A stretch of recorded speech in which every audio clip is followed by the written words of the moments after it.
garden tour time. The neighbor's bunny is in my garden over here. And their bunny, like, never gets out. And so I doubt that they know that it's out.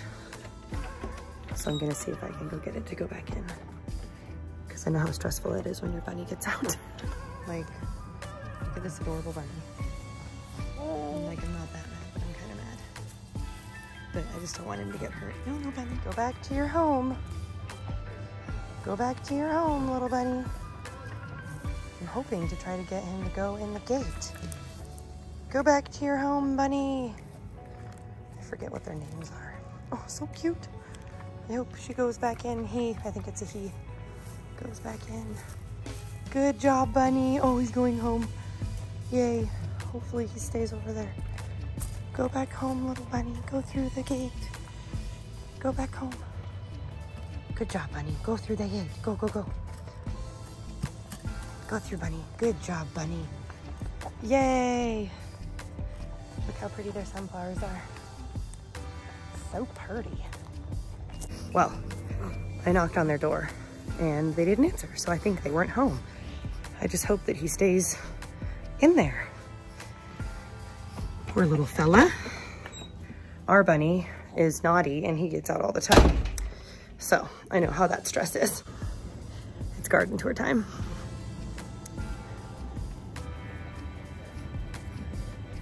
I have a guest this time.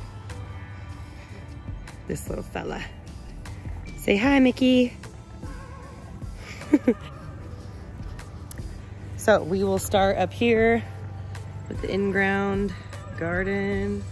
Okay, so here are my rows of tomatoes.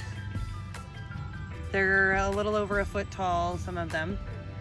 I have to get some stakes set up so I can trellis them because I do want these to go on some trellising, and I'm probably gonna prune them when I do that.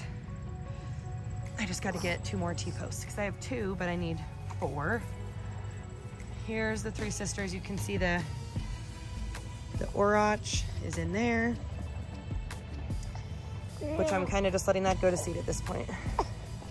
Someone's not really okay with the garden tour situation. Okay, so you can see 3 Sisters garden is right here. The corn already has silks and stuff on it, which is sweet. These vines are going crazy. Look how far they go out from the border. They're about like 4 feet probably from where the rock border is. The birdhouse gourd is starting to catch up with the pumpkins. There's already a couple little pumpkins. Okay, ran inside, put baby down. He was not interested in coming along with me for that ride. He was getting kind of fussy about it, and I think he's just tired and needed to sleep. So all these vines right here, there are 2 different kinds of pumpkins. I realized through all this watching back of my own videos that I haven't been telling you guys as many of the varieties that I'm growing, and I do have like most of them memorized. So I was like, why am I not doing that? So I know one of these pumpkin varieties is the Dill's Atlantic Giant, which apparently those get huge. And then the other one is, oh gosh, now I am gonna have to look on my seed packets. But there's 2 kinds of pumpkins in there. And then I got the birdhouse gourds, which are seeds that I got from Seed Savers Exchange. And then as far as watermelons go, we have the Moon and Stars speckled watermelon, and then a gray watermelon, which is interesting. And then corn, I got a blue corn from a friend. I'm not sure if all of them came up because there's a patch over here that didn't come up at all. And I think that's where I put the blue corn. So I'm not sure if any of those are the blue corn or not. And then 2 different kinds of, or no, 3. We had the atomic red popcorn, a lavender popcorn, and then the Dakota black popcorn. And then all the little tiny corn, whoop, that's just coming up right in here. That is just like a yellow sweet corn that Spencer got me at the hardware store because I just wanted to sew in some more stuff in those spaces where the other corns didn't really come up very well. This is all lettuce that came from my house back in Oregon. And then all these, basically all these seeds, except for this thing. This is, you love my kids' messy corner. You're gonna see it. That's the way it is. That's the one corner the kids get in the yard to basically have with all their stuff. And it's a mess. Anyways, this is a plant that I don't know what it is. I thought it was sunflowers when they came up because they look a lot like sunflowers. All of those, these are all what this is. But that's not a sunflower head. One suggestion is that it's called common cocklebur, but I'm just gonna kind of let it flower and see what happens because I have no idea what it is, and it's really kind of magnificent. It's like pushing 5 feet tall almost. And it's really cool, so we'll see what happens. I said on a couple, or maybe the previous video, that I planted marigold sunflowers, or marigolds, zinnias, and carrots in here. Look, you can see the little carrot babies. This is a little marigold baby, zinnia baby right there. This is penstemon that came from my garden back in Oregon too, that came up in some seeds that I were composting, and there was some seeds in there, so hopefully those bloom this year. I had a friend talking to me on Instagram recently about what to plant and things, and she wasn't sure if she only had to start planting fall varieties. And I kind of told her, like, it's never a bad time to try to do something. Seeds are so cheap that you really don't have that much to lose. And if anything, you'll grow some really pretty plants, even if you don't get them all the way to fruiting or maturity or whatever. I'm doing that in a couple areas just because I would rather have something there kind of in the soil that rather than having weeds there, just reseeding and reseeding. So even if stuff isn't necessarily going to flower this year, I'm still planting it anyways because having a pretty garden is important to me, and it might as well be a food plant than weeds. Look at how much these things are growing. They're taller than the deck, and these vines are 4 or 5 feet long from the base of the plant in there. I'm not sure what these are. This is another situation where I know what varieties I planted. I just don't know which these are because the labels get mixed up. But I have, this is actually, I know what this one is now. This one is a Pantheon squash. You can see down in there. I have one of those on the other side of the deck. So I know what this one is. I have Waltham butternut squash and delicata winter squash. So as things show me what they are, then I will be able to identify these things for you guys more. But for now, I can just tell you what varieties I have, and you can look them up to see what they look like, because some of them don't have flowers on them. The Pantheon squash, I've shown you guys that one twice now, so you know what that one at least looks like.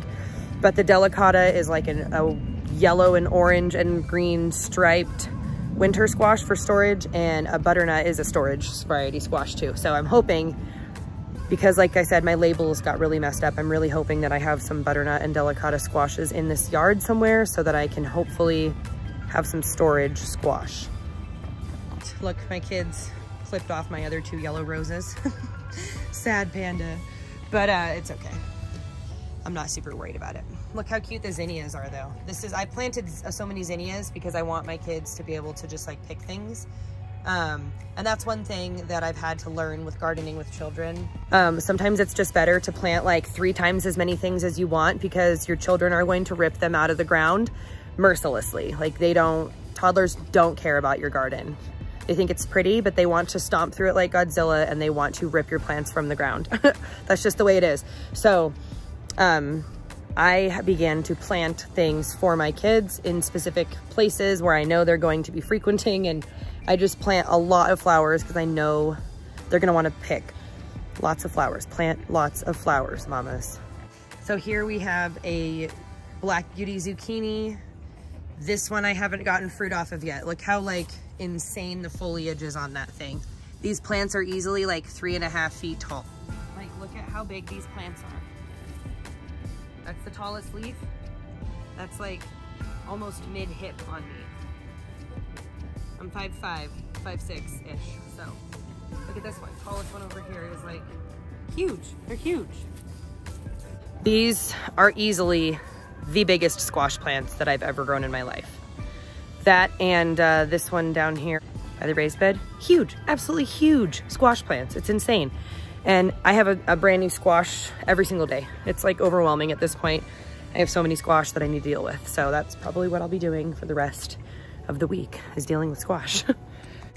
The tomatoes and sunflowers and hollyhocks are doing great. Over here we have one calendula in there. I'm starting to see issues with my tomatoes. So not all my tomatoes are doing well.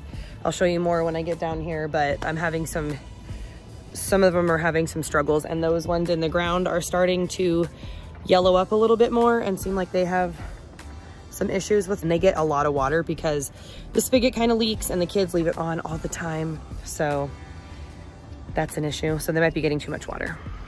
We got cucumbers and calendula that are doing awesome. Another squash plant. This rose is kicking out another bud, which is awesome. We have tomatoes on this plant right here. Pray for no blossom end rot, and we'll be in the clear.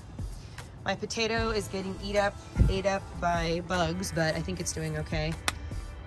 They're gonna be nearing harvest in the next month, so. Okay, so these tomatoes are still looking really scraggly. They're fruiting and they want to do that. I clipped buds off them the same week that I came home from Maui, and they still kicked out a bunch more buds. So I think the plants are just stressed, and when the plants are stressed, they just want to go to seed. That's what they want to do. And so these plants will probably not be super prolific, but that is okay. I'm not sure what happened here. It's kind of weird. I wonder if maybe it's because of our water. We have city water and the plants get fed city water. These ones look a lot better than the other ones, but they still don't look fabulous. So fingers crossed that we get lots of tomatoes. It's funny, the soil, the tomatoes that I put in pots and have like a controlled situation, like I made the soil and it's pretty good, aren't doing as well as the tomatoes up there in the garden, in the ground. They're doing way better, and so I'm not sure what the deal is with that. But good thing I planted a lot. I planted a lot of tomatoes because I wanted to make sure that I got some, and hopefully we get a lot of tomatoes for the freezer this winter and for canning. So over here we got onions. They're growing along really well. I came in here and thinned my cluster sown ones just a little bit. Here's some more tomatoes, not doing so hot. I keep worrying that I'm having pesticide or herbicide drift because of some of the symptoms on the tomatoes. So I feel like if I was having pesticide drift, that it wouldn't be on just tomatoes, it would be on more plants than that. So I'm hopeful that that's not what it is. But yeah, so these tomatoes aren't doing that great, but that's fine. We will see. We will just keep taking care of them. That's all we can do. Here's a cucumber with some cukes on it. Those will be ready really soon. The greens, I harvested all of the mustard seed out of here, so that's drying in the basement. We have some Swiss chard that's trying to go to seed, and we're gonna let it do that.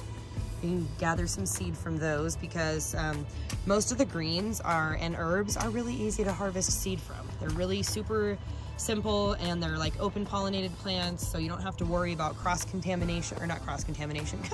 You don't have to worry about cross-pollination in that sense, so that's pretty cool.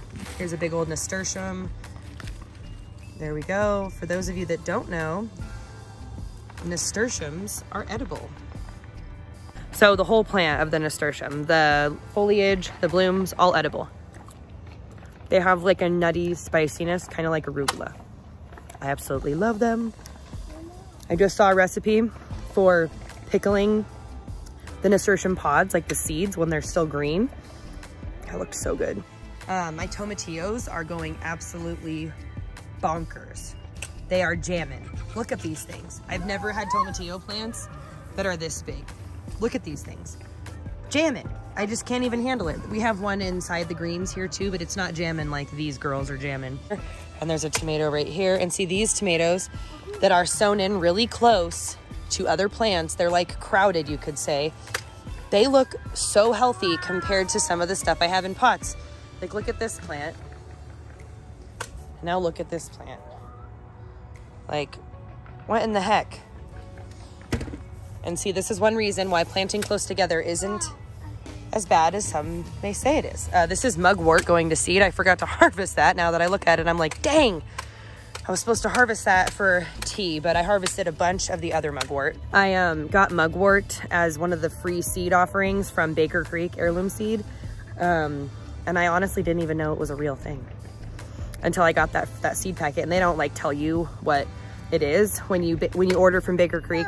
It just says free seed on your order when you order, and like you get something and it's like a total surprise, which is the best thing in a gardener's life, getting like a free extra mystery packet of seeds. That's just the best ever. So I got mugwort and was like, holy cow, that's a real thing. I had no idea. And there's a bunch of uses for it, and people used it historically for all sorts of stuff. You should check it out. Google that. Just Google mugwort uses, and you'll just be mind blown by all the awesome things. So I dehydrated some for tea. Also, we got turnips in here. I'm about ready to be harvesting turnips. They are like golf ball sized, but I wanted to do this on the tour. Oh, look, Scarlet Runner bean blooms. They are so stinking pretty. Look at it. We got a bean coming through the tomatillo. I wanted to harvest this on video because this is my first beet, you guys. Like my first good sized beet. My very first, like, that is a typical beet, a good sized beet. It's like a little bit smaller than a baseball. There you go, look at it. I would show you how cute Charlie is, but he just got out of the bath, so he's in his birthday suit. Wow. So look at this crazy awesome beet, you guys. I'm so stoked about this. I've never really tried, I've never tried, there's a bug on it. That's aggravating. I've never tried yellow beets, and I might not at this point because I think there's a roly-poly eating it, so that's really sad. We have so many roly-polies, you guys. It's so sad. So that just means I'm gonna have to figure out. I didn't realize they were gonna be eating my beets, man. I had no idea. I had absolutely no idea they would be eating my beets. That sucks. The life of a gardener, you guys. Sometimes you lose like all of your beets to roly-polies. I don't know if any of these are salvageable. I'll have to inspect them further, but there's a few that don't have any on them, but that's just so disappointing. You try to eat organic, you guys, and you try to grow your own food, and then the bugs eat it because there's no pesticides on it. So this is why I want chickens, you guys. I'm not allowed to have chickens in city limits of Rapid City unless you have 3 acres, which is like the stupidest thing I've ever heard. Sorry if I get a little rantish, but I don't believe that anyone should be able to tell you that you're not allowed to grow your own food. That doesn't compute with my brain. And when I moved here, I had no idea. And then now I can't have chickens, and now I have roly-polies eating my beets that I waited for forever to try. And if I had chickens, I wouldn't have as big of a problem with bugs.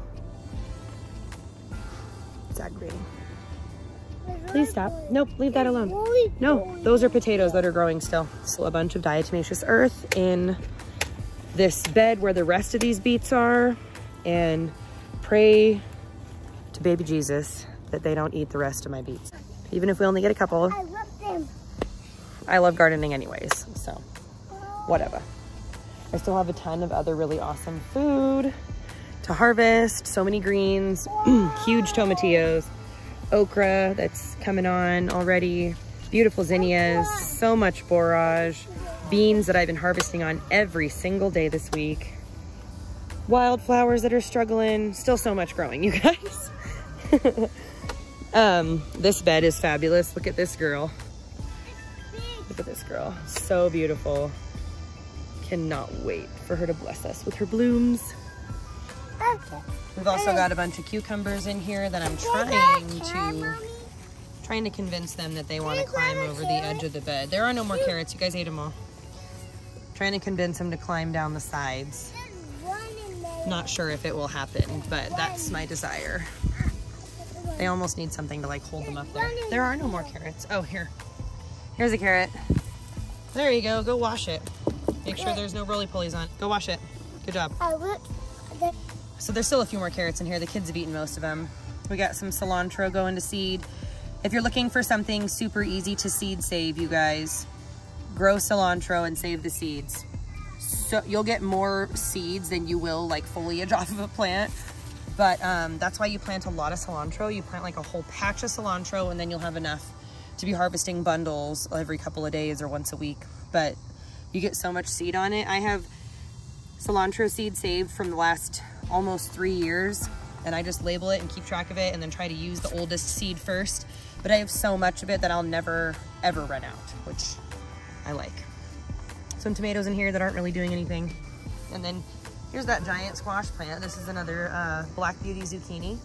If you're looking for something that will grow absolutely anywhere, in like any conditions, with the crappiest soil, get yourself some Black Beauty zucchini seeds. If you're a person that likes to prep or whatever, and you also like zucchini bread, the Black Beauty zucchini is going to outproduce like almost any other plant in bad soil conditions. I have planted them in all different kinds of soil, in all different kinds of places, in the yard and in 2 different climate zones, and they just win out all the time. So you can freeze it, you can do all sorts of stuff with it, but the Black Beauty zucchini is a winner for sure. The green stalks are much the same. I will put some video in here of me trying my very first Mexican sour gherkin today. Okay, I picked a baby cucamelon Mexican sour gherkin, and it's a little bit too small, but I couldn't stand it. I picked it and I'm gonna eat it.